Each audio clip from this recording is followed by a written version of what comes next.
В Амгинском районе завершились 7-е спортивные игры народов Якутии. Первые места в своих группах по итогам всех соревновательных дней заняли сборные Якутска, Чурапчинского, Верхоянского и Оленёкского районов. Игры проходили с 3 июля и оказались самыми масштабными. Они охватили свыше 16 тысяч человек.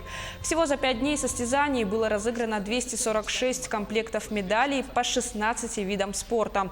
В специальных соревнованиях были введены 8 новых объектов. Следующие 8-е спортивные игры народов Якутии состоятся в 2022 году в селе Барагонцы Усть-Алданского улуса.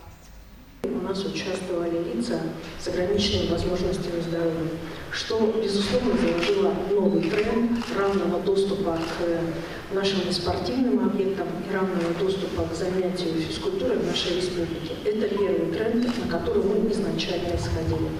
Вторая позиция, которая для республики была важна и для правительства, она определялась при проведении игр. Это консолидация 3 сил, которые у нас носят наименование сами спортсмены, которые готовились по каждому району. Это консолидация болельщиков. И сегодня нужно сказать, что сформировалось достаточно сильное в республике сообщество болельщиков, которых уже сегодня необходимо признавать в качестве такой самостоятельной силы среди спортивной общественности.